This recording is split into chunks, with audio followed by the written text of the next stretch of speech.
Soccer's world governing body is sending a strong message to President Trump about the 2026 World Cup games. The vice president of FIFA reacted to the president's claim that he can move matches out of U.S. cities that he considers dangerous. Canada is getting ready to host hundreds of thousands of visitors, potentially during the FIFA 2026 World Cup next summer. The big question is, Vancouver's mayor says hosting the games will pay off in multiples of tourist dollars. We are literally hosting 30 to 40 Super Bowl equivalents in the city of Vancouver over a month-long period. You gotta figure a lot of people are gonna fall in love with our city when they see it.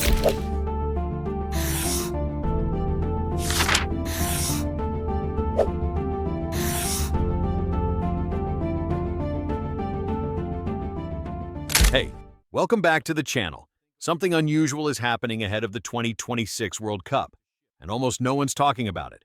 While everyone assumes the spotlight belongs to the United States, the real story might be unfolding quietly, just across the border.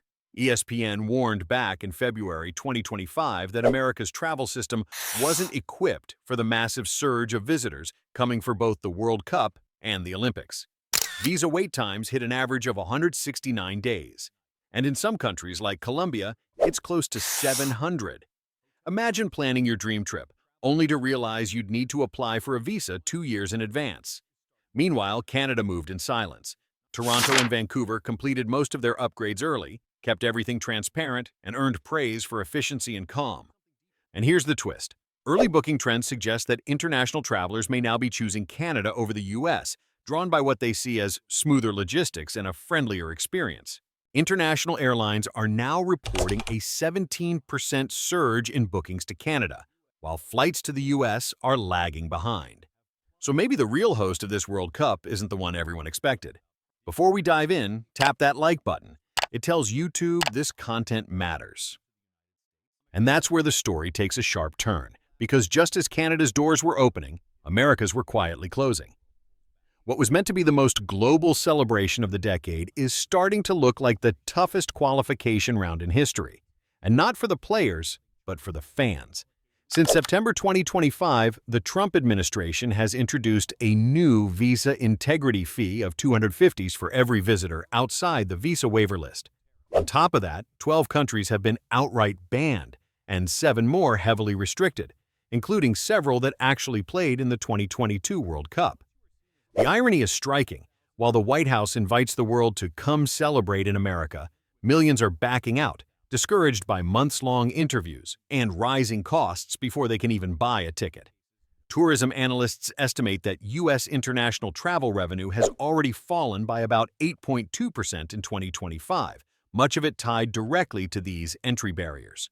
And it's not just the fans who are affected. Reporters, support crews, and even international volunteers are caught in the same web of delays.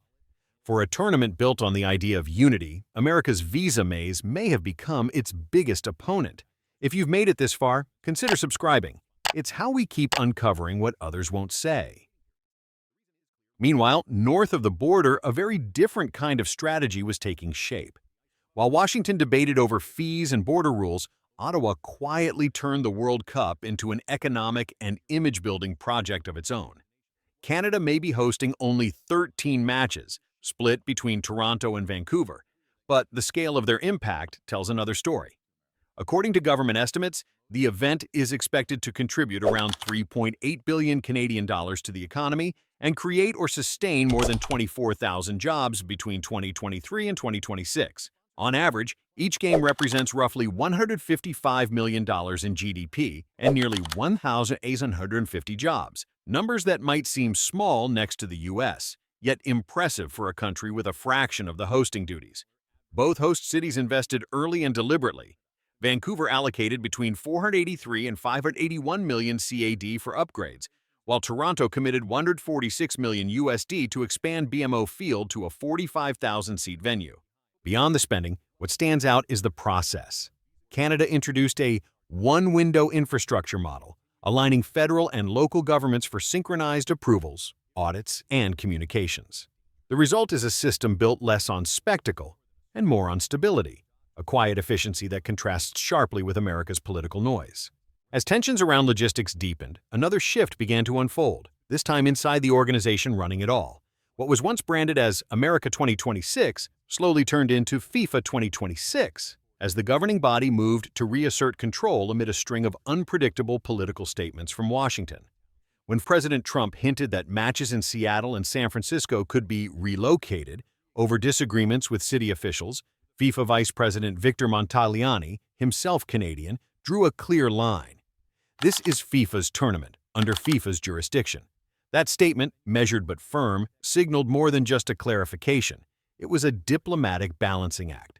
Montagliani became the quiet bridge between FIFA's global management and the White House's political theater, ensuring the event didn't spiral into another geopolitical spectacle. Observers have begun calling 2026 potentially the most politicized World Cup since Qatar 2022, not because of ideology, but because of how deeply U.S. politics now shape even sporting logistics.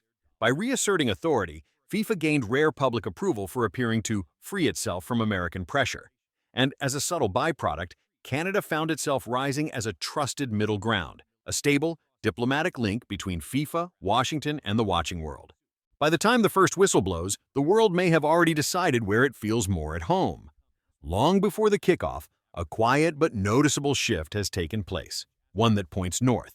Across Europe and Asia, travel agencies, media outlets, and even fan communities are redirecting their attention not to New York or Los Angeles, but to Toronto and Vancouver, where the atmosphere feels less like a challenge and more like an invitation. Several major European broadcasters have highlighted Canada's transparency and hospitality in their coverage of the World Cup buildup, framing it as a rare example of coordination and calm in an era of logistical chaos. The tone of their reporting contrasts sharply with stories about U.S. visa backlogs and unpredictable entry rules. Meanwhile, agencies in Germany, Japan, and South Korea are now selling specialized Canada matches-only tour packages, a niche idea that's grown so fast it could account for nearly 40% of early international ticket sales from those regions. The on-the-ground data supports that sentiment. Airbnb reports that Vancouver's occupancy rates have hit roughly 95%, far above Los Angeles's 68%, even though the average Canadian booking costs more. Travelers cite simple reasons: shorter visa waits, clearer procedures, and a perception of safety and openness. And online, the message is spreading organically. The hashtag #SeeYouInCanada has become a soft anthem for fans weary of paperwork and politics. Not a protest, but a quiet declaration of where the world feels most welcome. The 2026 World Cup is turning into something far bigger than a month of football. It's becoming an unplanned test of national credibility. What was supposed to be a shared celebration of sport has evolved into a quiet competition of governance, logistics, and public trust. On one side stands the United States, confident, wealthy, but often unpredictable. Its scale and ambition are unmatched, yet so are the bureaucratic hurdles and political distractions that have shadowed its preparations. For many observers, the stakes go beyond stadiums or security. If Washington struggles to coordinate venues, manage visa bottlenecks, or keep the spotlight off domestic tensions, the fallout could stretch far past the tournament itself.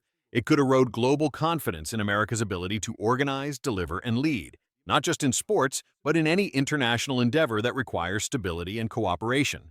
On the other side is Canada, smaller, steadier, and quietly effective. With only 13 matches to host, Ottawa has positioned the event as a test case for what disciplined planning can achieve. Despite investing barely a tenth of the U.S. total, Canada's progress speaks volumes. By September 2025, over 92% of infrastructure projects were completed or on track, supported by coordinated oversight between federal and provincial authorities. Analysts now describe the World Cup as a soft power stress test for both countries.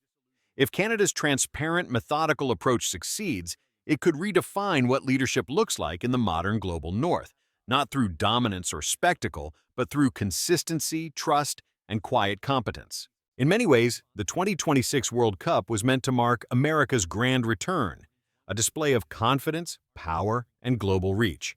But instead, it's turning into a mirror reflecting how influence is shifting across North America.